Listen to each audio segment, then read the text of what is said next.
So welcome to the Ayurvedic Association of Canada Thursday night call for September 23rd with Dr. Kartik. The discussion this evening will be the universe and the Tridosha principles. Any of you who were on our webinar 2 weeks ago enjoyed Dr. Kartik's talk, I know, because I spoke with him and some of you got a hold of him wondering when the next call was. He's an amazing speaker. So we'll be starting in a couple of minutes, and then anybody that joins in later will just have to catch up. These will all be available on the Ayurvedic Association of Canada YouTube channel. There's a series of 3 presentations that Dr. Kartik will do. And then if we have some practitioners that would like to do a question and answer with Dr. Kartik, we'll do a 4th week. So, Dr. Kartik, I'm going to hand it over to you. Or do you want me to introduce you a little bit before, or do you want to introduce yourself? Thank you, Erica. Yeah, I think you can do the introductions. Okay. You want to do them or me? You can? I can do it, no problem. Okay. So, namaste and welcome to the second installment of this deep dive with Tridosha. And my name is Dr. Kartik, and I am an Ayurveda doctor from India, practicing in US and in North America. And this series is to understand a bit more about the most basic principle of Ayurveda, which is the Tridosha Theory. And in fact, perhaps the keystone of all other Ayurveda theories of the whole of Ayurveda analysis and management of illnesses and how health is achieved and how health is recovered. So in the last episode, we talked about how the Tridosha principle came into being, right? How it manifested.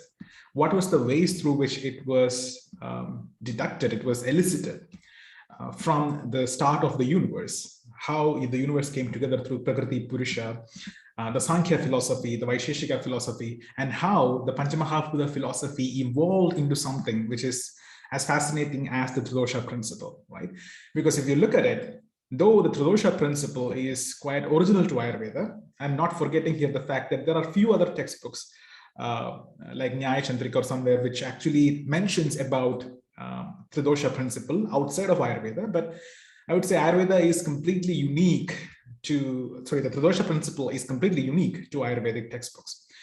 And hence, it is quite fascinating to understand how this principle, which you may not see anywhere else, exists in this medical science called Ayurveda, but it is actually standing on some founding principles of Sankhya, Nyaya, and Vaisheshika, especially the Panchamahabhuta Siddhanta, the Karya Karana Siddhanta, the Purusha Prakriti Siddhanta, the Swabhava Parinama Vata, etc. So all of these theories, all of these theorems, right, are actually deduced, actually evolved out of the question, the basic question that human has, which is how we came into being. How we came into being as a human race. How does the world exist? How is this universe working, right? It is these questions that has actually helped us to move forward, to create answers, which we will be able to apply in day-to-day life. So in essence, this is the way that science has grown. As we know, we are usually drawn to thinking that science has only one way and only one way, right? It can go only in one direction.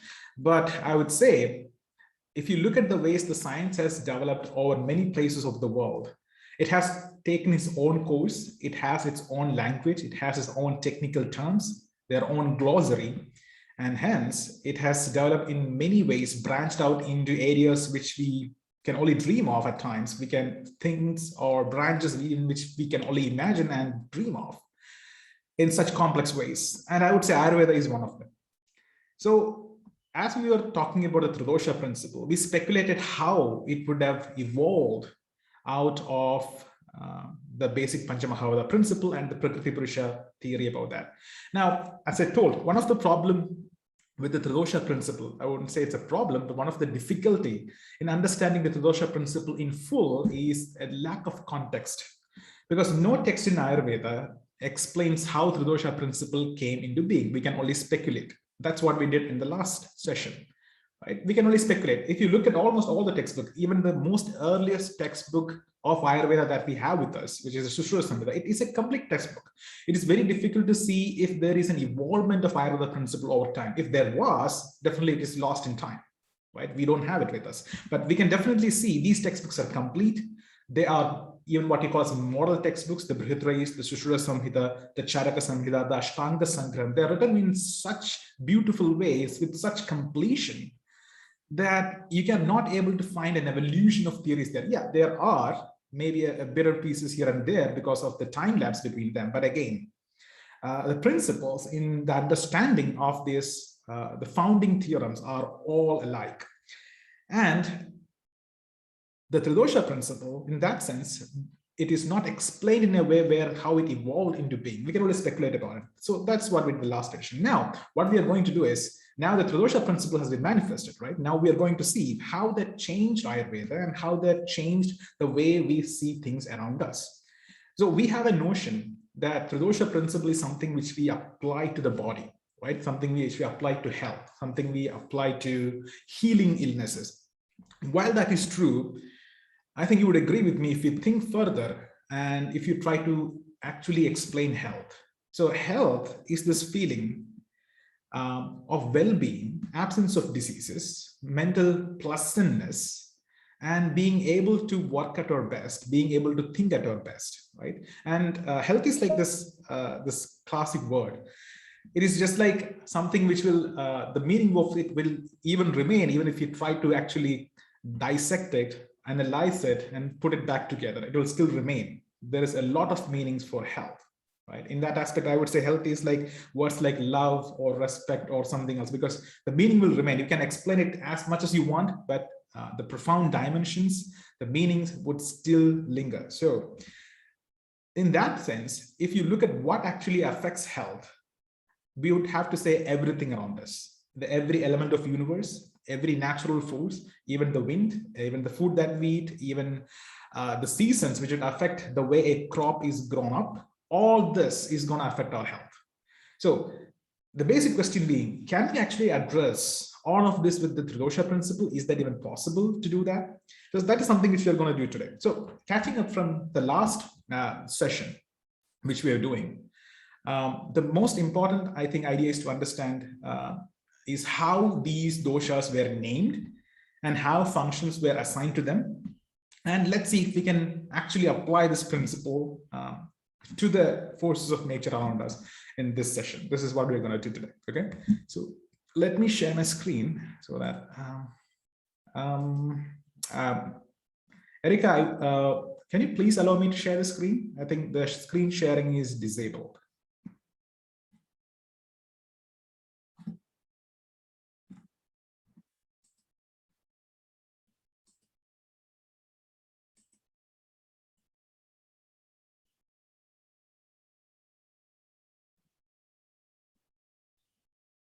Hello.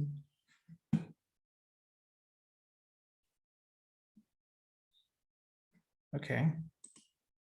Okay, fine. Karthik is showing. Yes, thank you very much.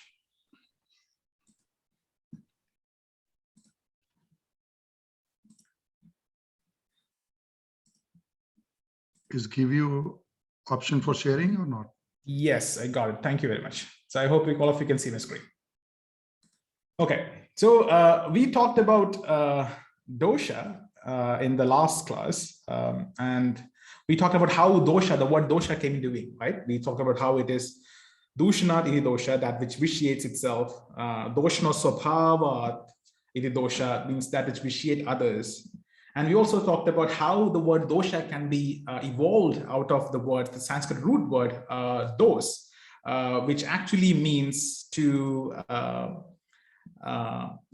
have hands, to regulate something. So that was the word nirukti, or the origins of the word dosha. Now, let's look at another interesting word called vata, right? Vata. So how does vata, pitta, kapha got its name? So if you look at the definition of Vata, you would come to this word Vatayati, right? Vatayati. Vatayati means it describes about a movement, that which moves. Quite interestingly, when we talked about the presentation of the Tridosha principle in Ayurveda, you would see that there is no drama about it, right? Vata just comes and he just presents it out of blue. He says, hey, there is three doshas, Vata, Pitta, Kapha. But he never said Vata. He used a very specific word there, which is Vayu, right? He could have used the word Vata right there. If you look at this sloka in Ashtanga Hridayam Sutrasthanam, chapter number 1, Vata said, Vayu Pitta Kaphashcheti Trayodosha Samasataha Vikrita Avikritam Deham Knandite Vartayandicha. So why did he use the word Vayu when we all know the actual name is Vata? It is because of this definition, Vayu Vatayati, right? Vayu Vatayati, that which moves. So how do we describe Vayu? In a normal Sanskrit translation, you will find Vayu as wind, right? It is just wind. But if you look at the deep meaning of that word, if you look at the root idea from which this word actually stems, it will go to movement. It describes about a movement. It is something that which moves. Vayu Vatayati. This is something which moves. So Vapra did want to actually emphasize on that movement. He wanted to describe that this is movement everywhere. And this statement of Vayu Pitta Kapashcheti is a categorical statement. It's a statement of Vata says, this is what I understand as Vata. And this is how this textbook is going to deal about Vata, right? This is how this Ashtanga Hridayam textbook is going to make assumption that Vata is this. Vata is movement. So any movement, it describes about a movement, any movement which is involved in body or outside the body is going to be represented by Vata. Right? So all the qualities that move. So we looked at the qualities of Vata in the last session. There are Lekuruksha, Kara, and all these are qualities of Vata, right? And the most important one being Chala. Tata, Ruksho, Lekushita, Kara, Sukshma, Chalo, Anila. So Chala was one of the important qualities of Vata, which actually means movement. So it is the flagship quality after which Vata is named. So you would see that our hypothesis, our idea of how the qualities were divided into three, and each of these boxes of qualities were named Vata, Pitta, Kapha actually holds, because if you look at the nomenclature, how these doshas were named, they actually come from the qualities itself. So here, the quality Chala, being the flagship quality of Vata, actually gives its name. So Vata is named after its flagship quality, which is Chala, which is the most prominent, most strong quality, strong first force within that boxes of qualities of Vata, right? So if you remember, these were the qualities of Vata, Pitta, Kapha, right? And if you look at of Vata, the mobility, the ability to move, the Chala quality is the most strongest. So Vata is named after that Chala quality. Sushruta, one of the oldest acharyas of Ayurveda, actually have given this definition called Va Gati Gandhaneyo iti Vataha. Okay, Va Gati Ganthaneyo iti Vataha. What that actually means, Gati means movement. Gati means movement, to move. Now, it might be interesting to know that the word Gati is also associated with another word called Jagat. Okay, Jagat. And Jagat actually means the universe. And then Gati, the word from which Jagat is actually derived out of, means something that moves. So when the acharyas of Sanskrit or the ancient scientists who named universe as Jagat, what they meant is this is something that which we move, that moves. They understood that the universe is actually in motion. There is planetary movements, the whole of the Milky Way is moving, the whole constellations are moving. So they call this universe Jagat. Jagat is something that which moves. Right? It keeps on going, it moves. It is in motion. So no word in Sanskrit is serendipity. It has a meaning to it. Everything is named after a function. Like we talked about how a quality will determine a function. Every name actually determines a function, right? It determines a quality, it determines a function, it determines a work that which do. So Jagat, the universe, The function of the universe is motion, or the nature of the universe is in motion. It is moving. So Jagat, the word Jagat actually is associated with Gati, which means movement. Now, Gati in this sloka, Va Gati Ganthaneyo iti Vataha, actually means movement, right? Actually means is movement. So I hope we can see my screen. I'll share that again. Okay. So this is the first sloka, Vata, Va, Gati Ganthaneyo iti Vataha. So the Gati in this sloka means movement. Now there is Ganthanam. There's another word, Ganthanam. Ganthanam actually means regulation. Okay, it is regulation. It is to regulate something. So we have two words there. There is Gati, motion, and there is regulation. So there is regulation and motion. So we can actually understand this in two ways. One is that Vata does both regulation and Vata does movement, right? Vata does the movement and it moves something, it initiates movement, but it also regulates that movement. So Va, Gati Ganthanyo iti Vataha. Ganthanam can be also derived out of another word for enthusiasm. Okay, and Ganthanam is something to have enthusiasm in something. It is to have the regulation, but it is also to have enthusiasm. It also means to lead, to initiate, to move, so that it take a lead role in moving something. It can also mean enliven, right? To live, to make something come to life. So how do we understand life? One of the basic quality, I would say, the primitive way to understand life would be from the movement, right? Anything that which moves is of life. So this is why one of the basic qualification of Dravya, which is the study of everything in this universe, is Chara and Achara. Chara means that which moves, that means they are living beings. Achara, which cannot move, that means they are non-living beings. So Vata is actually something which moves. That means Vata is something, Vata is the force, Vata is a set of qualities that can bring anything to life. So Vata enlivens. So there is that meaning. Vata leads, right? It leads stuff. It leads changes. So Vata is to lead as well. Vata also means destruction.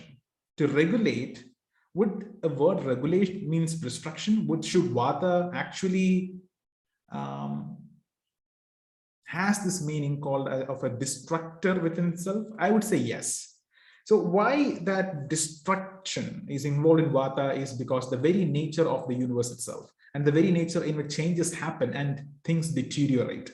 And deterioration is itself a movement. The cells break down, metabolic changes happen. Even if you look at a human being, our body is called Sharira in Sanskrit. And the word Sharira in Sanskrit means Shiryate Anena iti Shariram, that which is getting destroyed every second, which is true, right? Our body is something which is getting destroyed, which is deteriorating every moment. We have the cycle of generation and deterioration. And when deterioration overtakes generation, we'll start aging. So now this deterioration is a constant process. It happens to everything in this world. It is the only thing which is unique. So Vata also leads this process of breaking down as well, of wearing down as well. Therefore, Vata could be also understood as a destructive force. So Vata represents regulation, enthusiasm, enlivenment, to lead and to destruct. So these are the aspects, functions of Vata being represented using the word Vata, Vagadi, Ganthaneyo iti Vata. Okay. Now, if you look at the next prominent dosha, which is the Pitta, Pitta actually comes from this definition, Tap Santape. Tap Santape. This is a Sanskrit root word from which Pitta actually comes into being. What that actually means, Pitta is something which is fiery, which is hot, which is light to cook, right? This is what actually Pitta means. So if you look at the qualities of Pitta, if you remember the qualities of Pitta, you would see that Pitta is made of smooth, sharp, hot, light, fluid, flowing, and liquid qualities. These are the qualities that Pitta actually represents, out of which the most important one is hot, to be warm. Okay, so the definition of Pitta, Tap Santape, here actually is reflective of fire, right? Fire. So that is the Panchamahabhuta element from which Pitta actually is derived. It is fire. It means hot. And at the same time, it is hot, and fire, it is light, right? So fire has that ability, or the quality of hotness has that ability to make everything light. So why do we cook food, right? Cooking food is actually something in Sanskrit we call as Agni Samyogam. You are actually joining the food with the fire element, right? You may be steaming some vegetables, you may be cooking some porridge. Essentially, what you're doing is you are actually making your food come in contact with the fire element, with the quality of hotness. And if you look, two things happens when you do cooking. One is that the food will become more tasty when you cook. The second thing is it becomes more light so that it is easy for your digestion to break it down. So the difference is between how you eat a raw vegetable and a steamed vegetable. If you see a raw vegetable, it's much more heavier and it goes inside your stomach. It takes a lot of time to digest. It is heavy, therefore it takes a lot of time to digest. But if you look at a steamed vegetable, it is much more easier for your body to actually digest. So what the steaming did is it made this food light, right? So often this quality of lightness can be seen or can be generated by heat, by hotness, right? The quality of hotness. So essentially, then Pitta also represents this lightness because it has this hot quality, which is the most predominant, the flagship quality of Pitta. Pitta can be also understood as to cook, right? As to cook. So we just saw that if you look cooking of food, you're actually looking at Pitta at work, right?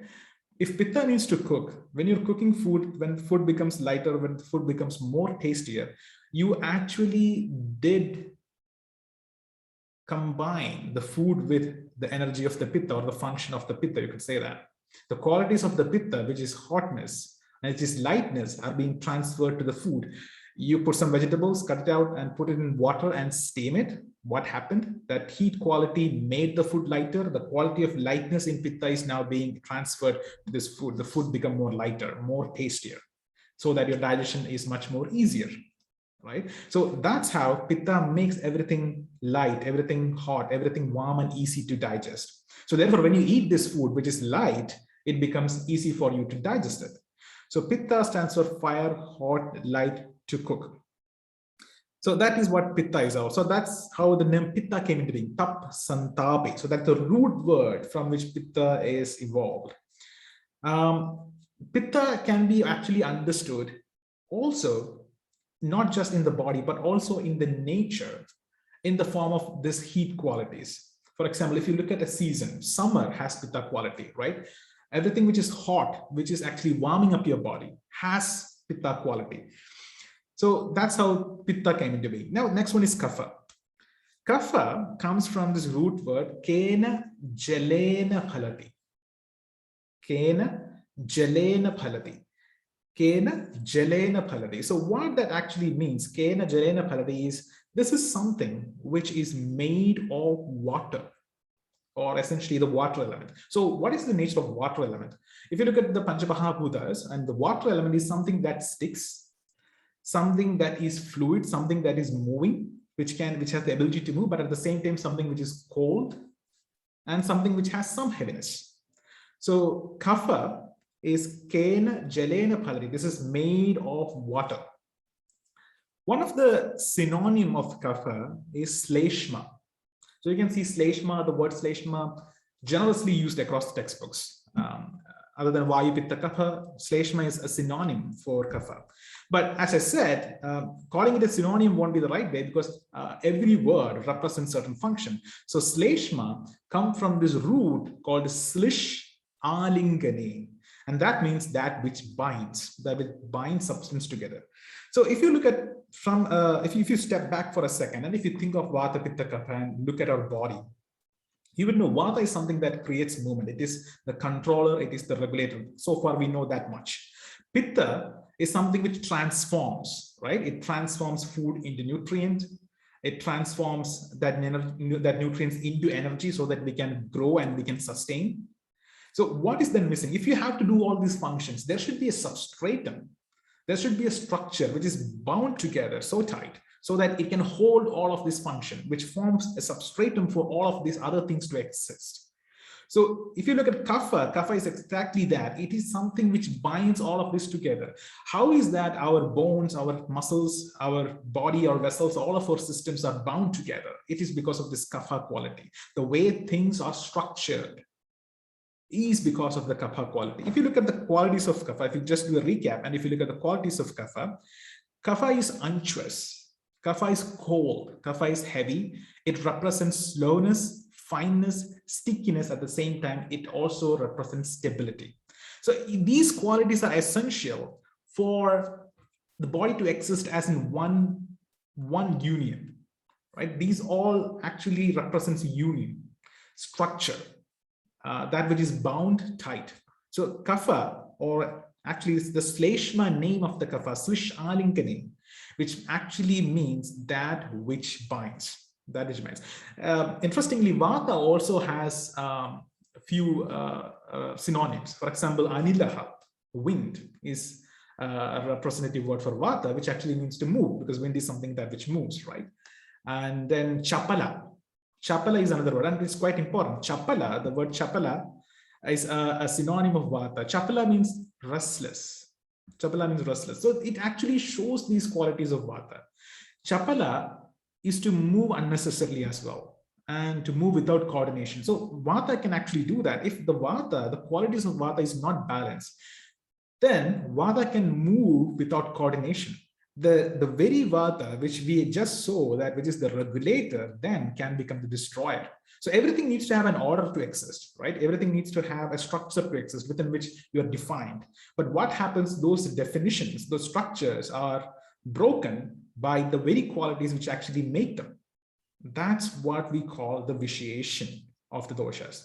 Therefore, what we are coming to is Vata, Pitta, and Kapha are actually essentially classification of qualities, and each of one are named after their most important quality. Vata after movement, chala; Pitta after the heat, tapsantape; Kapha after its ability to bind things together, of its heaviness, so made of water. Kena phalena phalati, kena jalena phalati, Kapha. Also, Sleshma from Slish Aligre, that which binds. So that's how Vata, Pitta, Kapha came into being, and that's how they are understood, they are named. Now, I would like to introduce to a very interesting sloka from Ashtanga Hridayam Nidanasthanam, chapter number 50. This is one of my most favorite sloka, and you would wonder why I choose this sloka. It's because there are a lot of slokas in Ayurveda which talks about the qualities of these doshas, Vata, Pitta, Kapha. There are slokas. For example, if you go to Dosha Bhediyam or Dosha Vijnaniyam chapter in Ashtanga Hridayam, you can read about various functions of these doshas, various sides of these doshas, and how these doshas affect each other. And even if you look at the first chapter of Ashtanga Hridayam, you will see that there is a great definitions about how Vata, Pitta, Kapha affects your Agni, how Vata, Pitta, Kapha affects your Koshta, your GI tract, how Vata, Pitta, Kapha affects your health and cause illness. But all of these are quite, how do you put it, to the point and very precise. And yet I want you to understand this sloka, which I would say quite abstract, and for somebody who is very much untrained in Ayurveda, might look like a piece of poetry rather than actually a scientific statement. Okay, but let's look at this sloka. Okay, bear with me. So this sloka is actually from Ashtanga Hridayam Nidanasthanam. This is a chapter which describes about the diseases caused by Vata dosha, called Vata Vyadhi Nidanam. So Nidanam is a part of Ayurveda which actually deals with etiopathogenesis. And this sloka from this Ashtanga Nidanam is the preface of the chapter of Vata Vyadhi Nidanam, the diseases of Vata. And here goes, Vakura says, Sarva Artha Anartha Karane Vishwasya Asyeka Karanam Adushta Dushta Pavana Sharirasya Visheshataha. Okay. Sarva Artha Anartha Karane. So what that means is that for everything which is happening in this world, Vishwasya, in this universe, Asya eka karana. There is only one reason for everything which is happening in this universe. There is only one reason. Adushta dushta pavanaha. So he says everything that is happening in this world, be it in order or be it in chaos, be it regulated, be it unregulated, be it a good thing, be it a bad thing, there is only one reason, and that is Vata. And he exactly says, Adushta dushta pavanha. Adushta, Vata in balance, creates everything in order, regulates everything, makes happen all the good things which we see, or the favorable things for our health. At the same time, Dushta Pavanaha, vitiated Vata, is the reason for everything in this world, which is happening out of order, in chaos, which is unfavorable to our health. Now, is this something which is quite extrapolated, or does this actually hold any sense? Because you're saying everything in this universe is actually being caused by Vata. How true is that? To understand that, we need to look at the source of Vata, Pitta, Kapha in this universe itself. Is there Vata, Pitta, Kapha in the universe? Can you actually see Vata, Pitta, Kapha in the universe?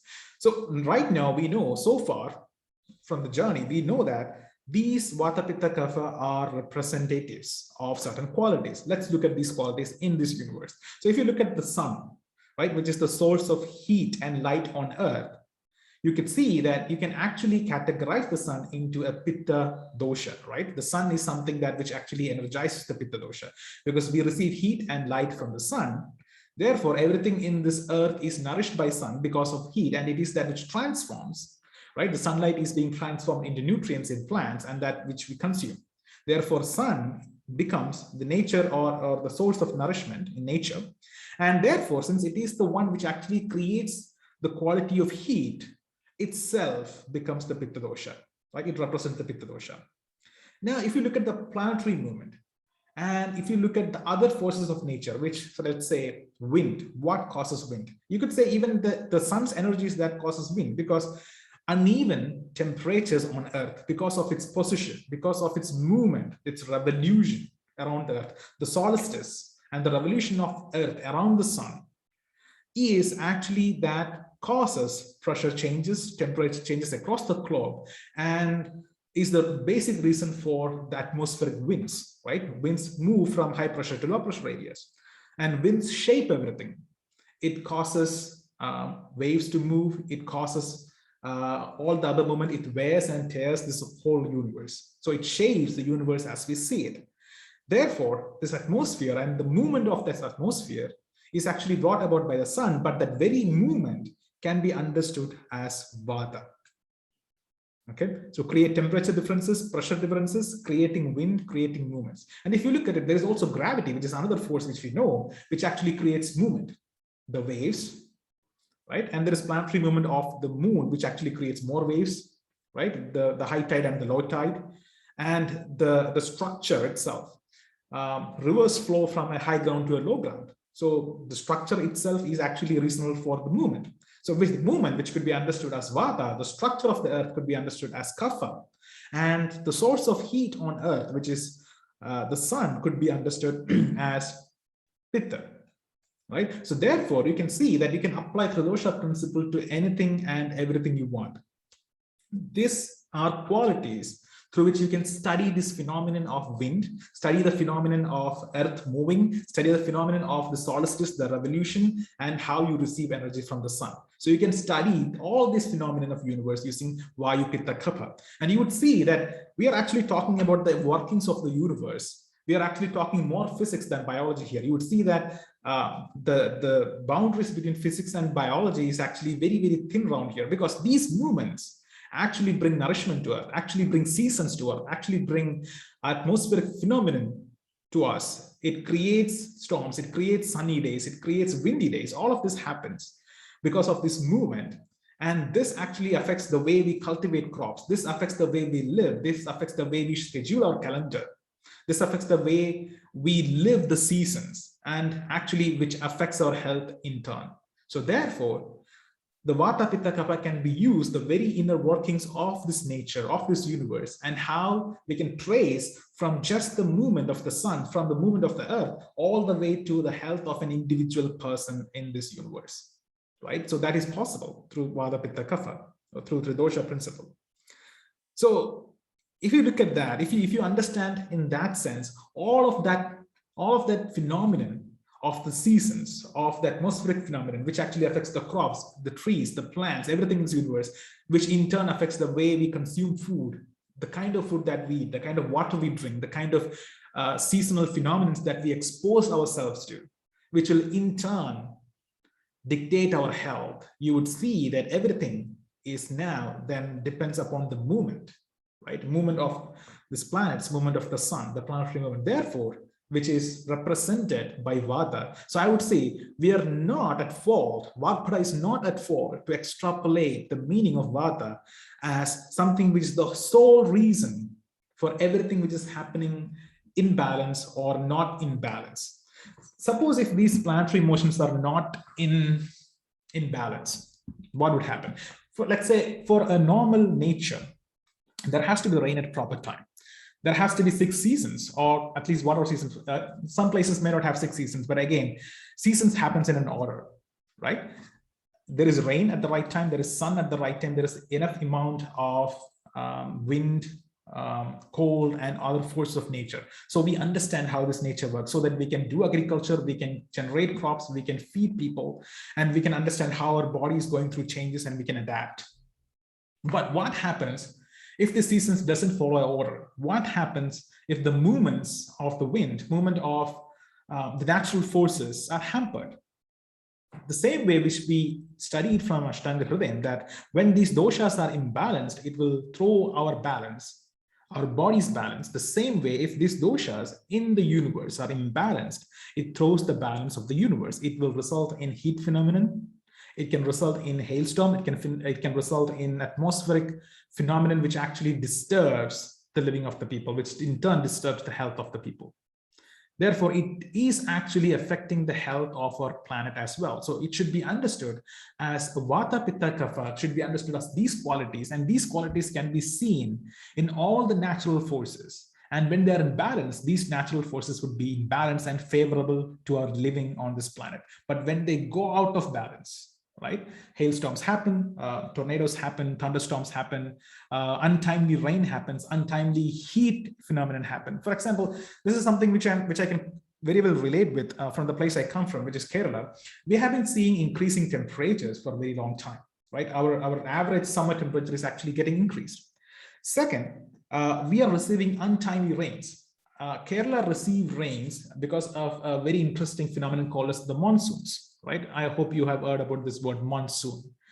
Most of the people attach monsoon with rains, but the Persian word monsoon actually means the winds, So we are blessed with these winds, which actually comes from the south, which comes from the southeast direction, goes towards the north, and comes back through the south again, comes back to the south again. So this is how the movement of the wind as well. It comes through the south, goes to southwest, goes up to the north, comes back to the northeast, and comes back to the south. It's kind of a circle.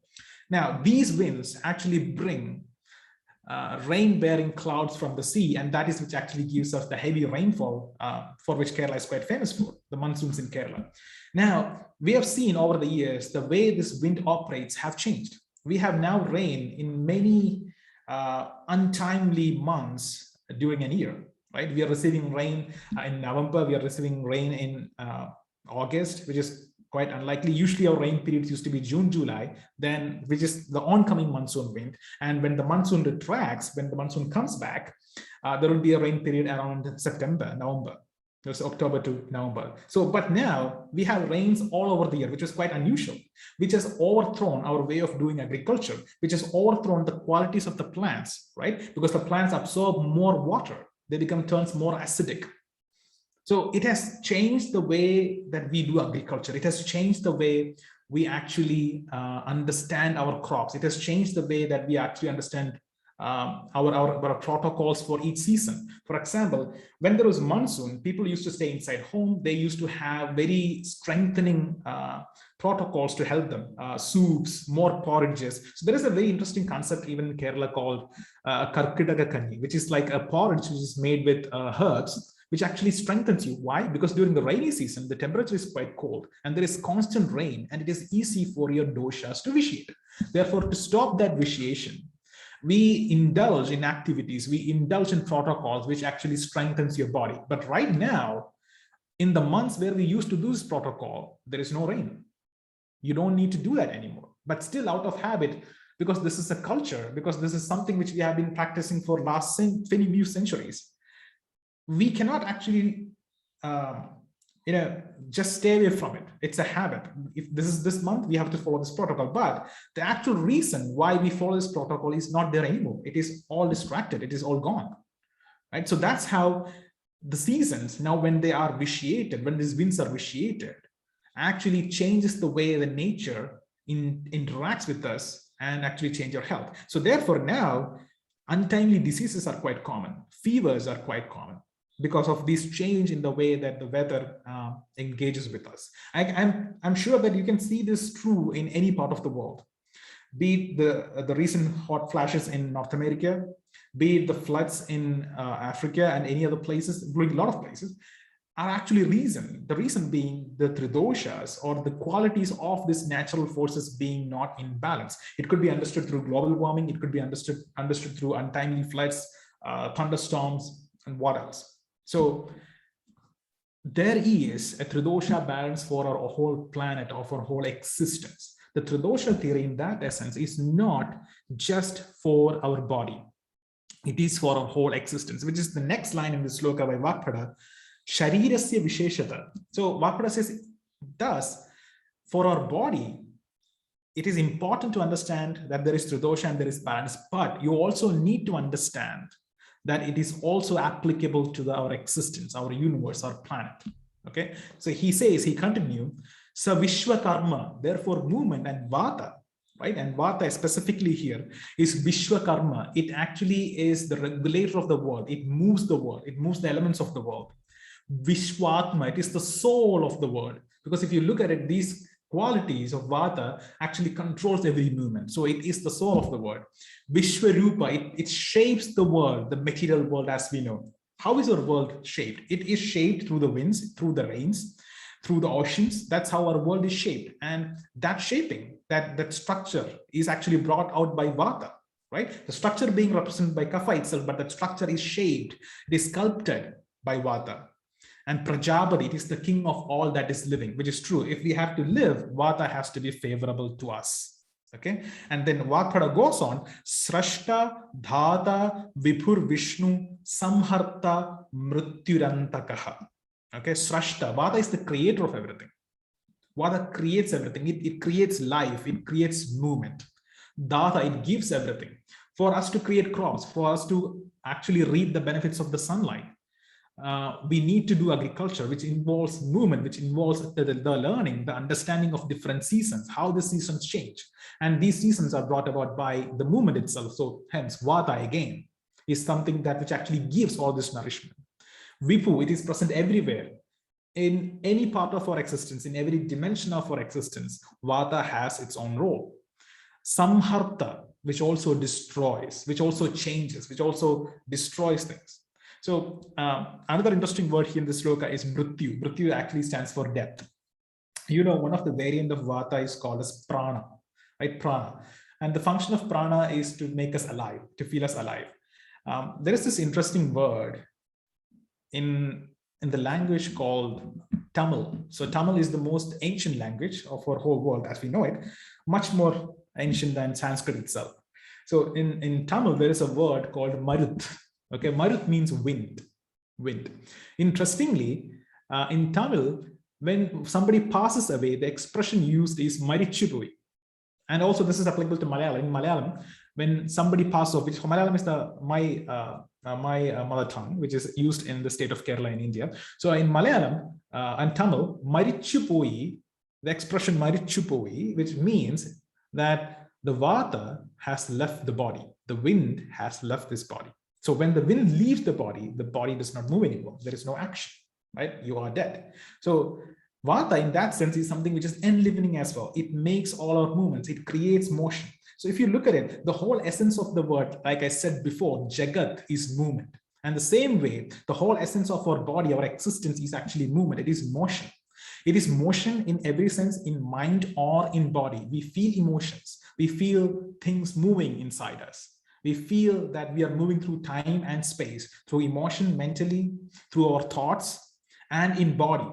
Okay, the way that which even I speak, how my thoughts are being inspired and brought into manifestation through my words is because of Vata. And the way that you hear it, you grasp it, and those signals are being regulated, sent to your brain and is being contemplated is because of Vata. So the Vata then becomes the very essence of our understanding, our consciousness as well. So hence, to lose that consciousness itself is death, itself is destruction. So Vata is also the destructors, mrityu. Hence, Vakpada says, tad adushto prayatnena yatitavyam atah sada. Therefore, every effort should be done. No effort shall be spared in actually making the Vata balanced, keeping the Vata balanced. So you'd see this urge by Vakpada is because it is very easy for this Vata to go vitiated. Especially, this is the important reason why the doshas are named as doshas. Doshas means that it vitiates. So for somebody who's studying Ayurveda for the first time, this thought can occur. Is it a bit too negative to say that, hey, this is something which vitiates and causes you diseases? This Vata, Pitta, Kapha are the basic categorization, right? Why don't you call it just a categorization? Why don't you call it something else? How do you want to call it dosha, that which vitiates? That itself is actually giving you a negative meaning. Why? Because if you look at it, the nature of these elements is to actually vitiate. Even a small change in these qualities can result in its vitiation and can result in its vitiated function. So you would have heard about the butterfly effect. Even a small flicker of a butterfly wing can actually bring a flood in China, right? So the same way, a small change in the quality at some place of this universe can actually change a weather phenomenon, can actually bring about a change in monsoon winds, and can actually change how a crop is produced, can actually change the quality of a crop. And that quality change in the crop can actually cause illnesses to masses of people in a subcontinent. So therefore, it is important to keep this balance of Vata, Pitta, Kapha in our universe as well, right? So no efforts shall be spared in actually keeping this balance of Vata, Pitta, Kapha. So I'm just talking about this from the perspective of Vata. I would say the Pitta and Kapha is as important, but Vata, since it is representing movement, which is the very essence of this universe as Jagat, which is the very essence of our existence as our movement, and which is the very reason for our consciousness, is important than anything else. So that the balance of Vata has to be kept with all our efforts. So this is the preface. This is the preface which Vakpada has written for this chapter called Vata Vyadhi Nidhana. I would say he hasn't used any extrapolation. I would say this would be even an understatement to what Vata does. If you look around, you can observe the action of Vata everywhere, in the shape of the geography, in the way a river flows, in the way an ocean responds to the wind, in a way that we live, in the way we do agriculture, in the way we understand, in the way cultures are formed. Vata is important. Our cultures are formed around the elements of nature, the force of nature, where we build pyramids, we build temples, we build ancient calendars. All of this is influenced by the action of Vata, or the qualities that which Vata represents. Therefore, it makes actual sense to understand, not just apply Vata, Pitta, Kapha in just the body, but to see it in this universe. One of my professors used to say that you can apply Vata, Pitta, Kapha into anything and everything you want. If that is the case, we wanted to apply it to a very weird thing. We said, can we apply that into a helicopter? And he said, yes, definitely. If you look at it, it is the rotation of the wings or the blades of the helicopter that which creates the lift, right? So that movement which creates the lift, which is the essential function of a helicopter to fly, is brought out by the Vata dosha, right? So that movement is represented by Vata dosha. Now, if that has to move, there has to be some energy. So fuel has to be converted into energy in the engine, which is created by the Pitta dosha. Right? So Pitta is the element of transformation. It applies heat and it converts the fuel into energy, which actually flies the helicopter. And you cannot just fly anything. You need a structure to fly, right? That airframe to fly. And that airframe itself is Kapha, is represented by Kapha, the structure being Kapha, the fuel being, the conversion of the fuel being Pitta, and the rotation of the blades being Vata. So you can apply Tridosha principle to anything, even a very small, subtle thing, to as big as this universe. You can understand the inner workings of the universe using Tridosha principle. In that sense, I would say Tridosha principle has much to do with the physics of the world rather than anything else. And you would see that slowly that this inner working of the world determine how the biology is formed and how it exists, how life is formed and how it exists. It influences our cultures, it influences the way we live, and influences how we think. Okay, so I hope you could connect with that. And we have 10 more minutes. I think we will dedicate that time for any questions. Erica, do we have any questions? You can type it on the chat if you would like to. Okay. How these Tridosha impacts human bodies, how food helps in improving these doshas. So that is our next session. So we just saw the universe. We will come back to the human body in the next session. We'll come back to see how specifically these Tridoshas affect the human body. So as I said, Tridoshas can be also applied to the human body. It can also apply to the human body and see how it functions, how it makes changes to human body, how it helps in its existence. So we will be dealing that in the next session.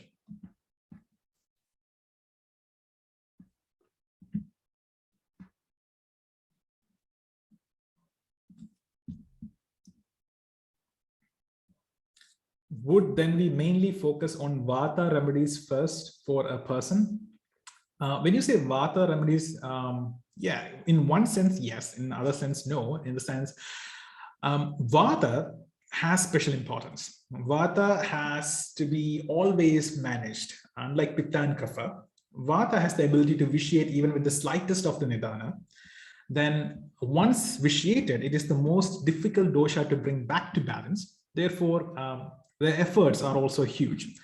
So it is very important to keep an eye on the Vata of the Rogi while we treat. It doesn't mean that Vata remedies first for a person. For example, there are a lot of reasons why Vata can vitiate. One of this is an interference by Kapha or Pitta, right? The Kapha and Pitta can actually first vitiate and they can interfere or disrupt the functions of Vata.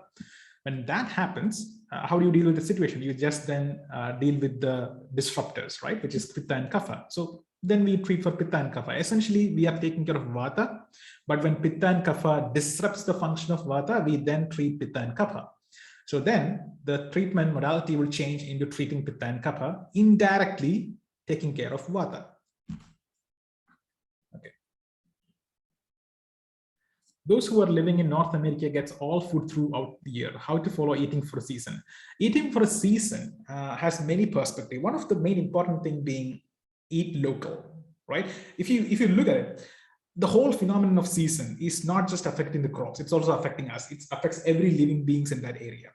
And therefore, each of these living beings, each of this plant, crop, or whatever agriculture that we do are actually reacting against these seasons, right? So we react against seasons. Our digestion becomes more strong during, like, say, winter seasons. And our ability to actually withstand cold gets better by better as we get exposed to the winter. The same happens for the plant. Therefore, eating such a plant or eating such kind of food actually help us to cope up with winter, because each of the living being has their own mechanism to withstand these seasons, right? So they're responding against the season. So eating them, having those kind of food, which are collected seasonally, produced locally, can actually be quite helpful to pass through that season and help from vitiating the dosha imbalance. Again, an important aspect to understand is, what does this seasons do to your body? How does the seasons affect your body? Summer increases the pitta in your body, right? The fall would actually increase the vata in your body. The winter would increase the kapha in your body. So you have to also eat according to that dosha vulnerability at specific seasons. So at winter, you should be very careful in your food and in your drinks and whatever you engage with that you should not vitiate the Kapha. You should counteract against the Kapha qualities. And in summer, you should counteract against the Pitta qualities. And in fall, you should counteract against the Vata qualities. And that's how you make your diet, right? That's how you curate your diet according to season so that we don't fall ill.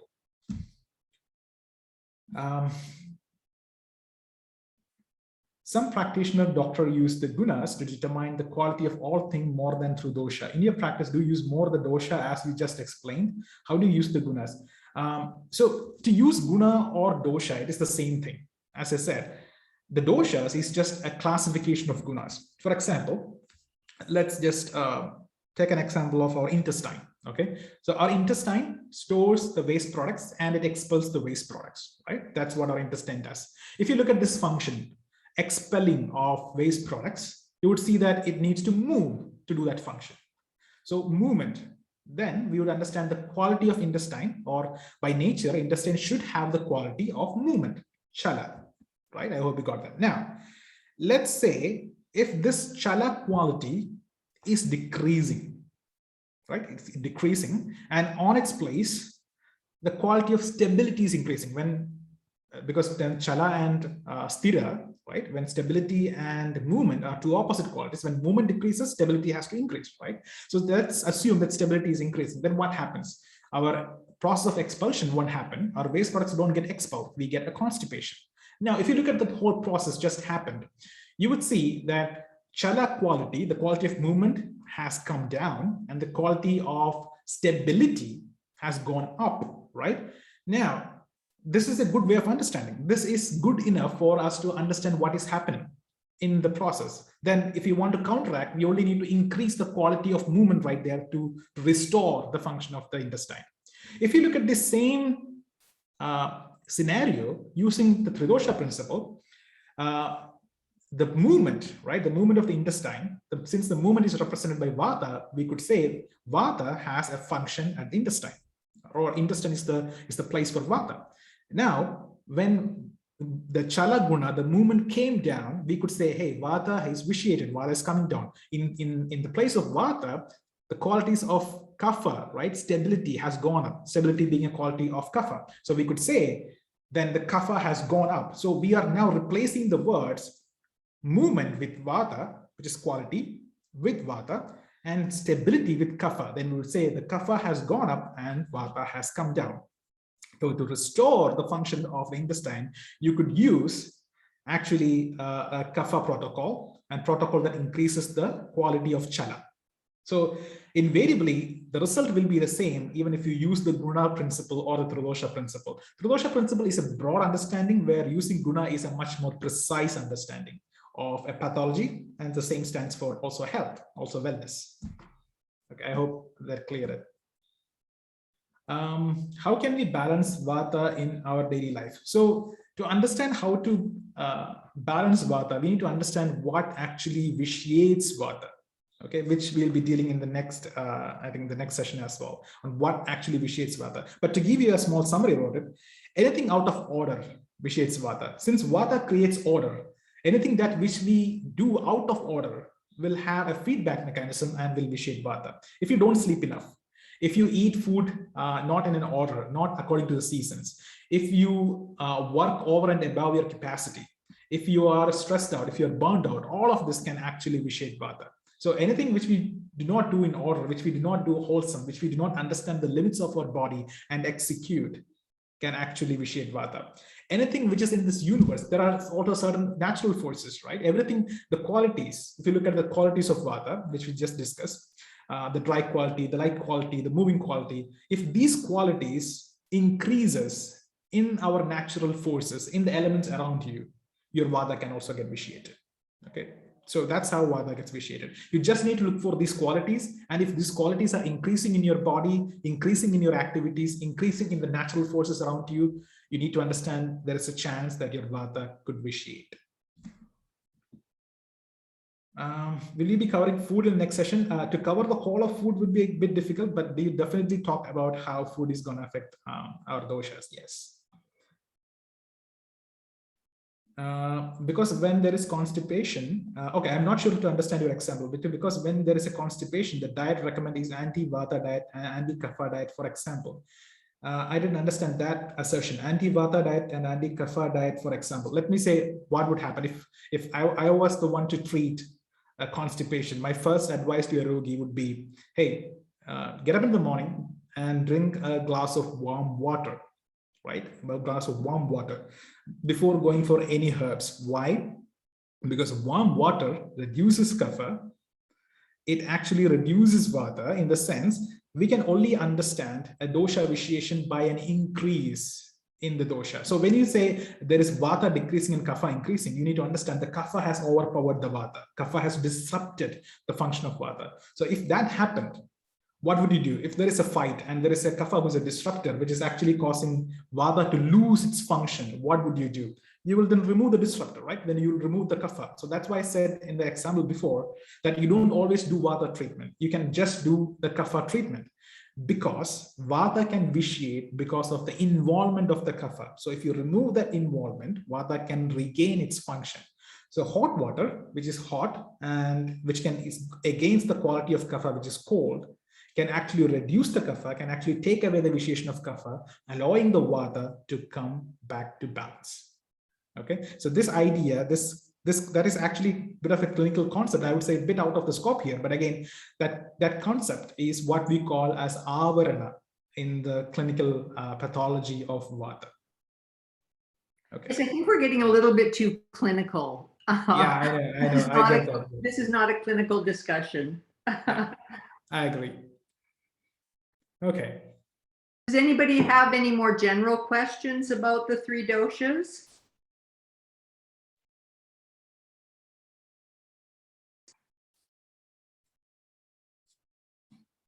You can speak if you'd like, or you can put it in the chat box.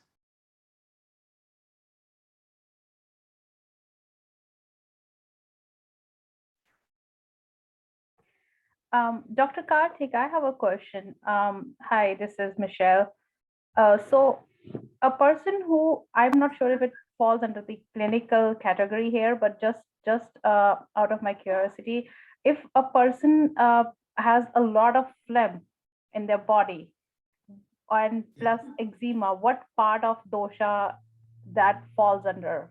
Like, so you just said it. If there is a lot of phlegm and there are a lot of eczema, it will fall into the kapha basically, but you also have to see the other factors of the vitiation as well. So there is no dosha, there is no disease, which one dosha alone. It cannot happen, because every food that you eat, every natural force that you engage with has more than one dosha element behind it. It is impossible. Naiga ega roga tado dosha means there is no, maybe I'm not sure if I'm quoting it right, but what that actually means is there is no dosha, there is no phenomenon in this world which is one dosha alone. It is a mix always. So you have to look at all the symptoms of the rogi, all the symptomatology, and determine what are the doshas which are involved in this. So basically, from the spot where you just put it out, like phlegm and eczema, I can directly jump into kapha. But I'm not convinced that there will be only kapha in it. I'm sure that there are going to be other doshas in the pathology in real life when you actually manage somebody.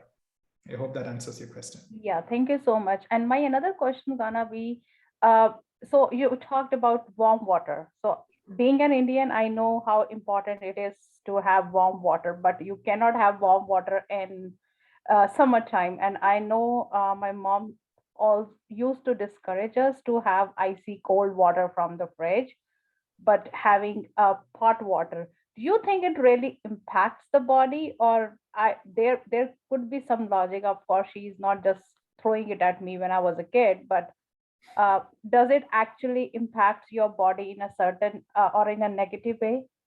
Yes, let me tell you this. Cold water or the icy cold water from the fridge decreases your ability of digestion. It actually clogs the channels or metabolic channels. stark opposite, hot water / room temperature water is actually something which improves the lightness of the body, improves the metabolic functions of the body. Therefore, it is always better to drink hot water. I agree that you cannot drink hot water during summer. You don't need to drink hot water during summer because there is enough warmth in the atmosphere. So you can drink normal room temperature water. But resorting to cold water, cold drinks, can actually reduce your speed of digestion, can actually clog your metabolic pathways. So I think your mother was right. So having a lemon in your warm water actually help with the digestion of food and clearing your stomach, or just losing a fat, all those kind of things. I have read and heard a lot of those things. You Again, just brought a lot of factors into this. If you are adding, for example, if you're adding any herb, when we talk of water, it's very simple because it has only very few qualities. The moment you add something into it, let it be lemon, let it be anything, there are a lot of factors into it. Let me reiterate this. You're bringing a lot of factors into this. It will depend on who is consuming this, when is he or she consuming it, why he or she is consuming it, and what is the body type, what is the pathology of that person right now. All of this will play a huge part in how you respond to a herb or a food. It is true that a food does something to your body. The body also does something to your food. The body responds to a food or a medicine or anything you have to take inside. But it will depend on all these factors: who, when, where, how, and why is being taken, and what is the state of doshas in that person. Then if you do that, you have to actually look at each one of this. Like I said, like a flutter of a butterfly can create climate changes. The same way, even the smallest thing can actually vitiate the doshas. So that's why it's named doshas, right? Even the small thing which we think is quite insignificant can actually throw us out of balance. So then we need to think a lot more. If we do a discussion right now, we can go on for another hour or two, definitely. oh, I understand that. Thank you for your answers. I have more questions, but I'm gonna leave it for other people too. Okay, thank you.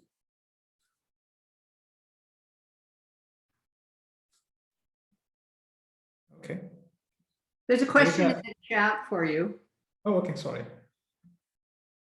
This will be the last question. It's 10 after just about. Okay, so balancing doshas always mean to have Vata, Pitta, Kapha in equal quantities. Equal quantities in the sense qualities, as we understood just now. Vata, Pitta, Kapha are just a bunch of qualities, right?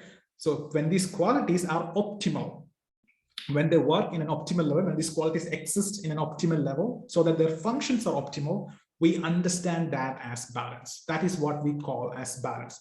It is important in quantity as well as in quality as well. So that quality being at an optimal status, having an optimal status, and then generating a function which is also optimal, which is favorable for the existence of our health, is to be understood as balance. Okay, and that is explained as balance, not just a mathematical equation. It's more like a state of balance where these qualities exist in equilibrium. So you may not be able to plot it, but you'll be able to understand it. Okay, I hope that answers. Thank you. Well, thank you very much. Actually. Yeah, thank you very much. That was a wonderful presentation. As you can see in the chat, everyone has wonderful comments for you on your explanation. I think an important thing to remember is that even though Ayurveda is a very simple science, it is also very complicated. And an important thing is not to get too wound up in all the different pieces of it. If you're at home and you're going to eat some foods and drink some different liquids, start really simply. And you'll be able, your body will tell you lots of different stories about how to look after yourself. Sometimes if we get too much in our head, then I believe we create more problems for ourselves in Ayurveda as just someone at home using the principles. Dr. Carton, if you'd like to put your website, type it in the chat, then people can know where your website is and how to get a hold of you. Sure. So this is my website, and I'm sure there is, so I got a lot of clinical questions today. And when it goes to clinic, when you want to understand more about how doshas vitiate and how we manage them in a very intricate way, you need to have a bit more understanding about the deep concepts of clinical. So you can find more in www.organicayurveda.com. We have programs to train practitioners. Also somebody who's new into practice to understand how this clinical ideas pan out and how do you apply it in real life. So knowing it is one thing, applying it on a person, a human, to curate it is another thing. So definitely, I hope you will appreciate that. Thank you. So that's the website, organicayurveda.com. You can go and click on the programs and you'll see a bunch of programs which can actually help you. Thank you. Great, thank you very much. It was a wonderful presentation. So everyone, I didn't get to say this at the beginning, but we are always looking for new members to help us support Ayurveda across Canada. So if you'd like to join us, please do. And the next presentation will be not next week, but in 2 weeks. So look on our Facebook page and you'll see what Dr. Carden is going to speak about next. It's a secret right now. I'm just teasing. But everyone have a great night. And thank you, Dr. Carden, for getting up so early. It's very early in India. Take care. We'll see you in 2 weeks. Good night.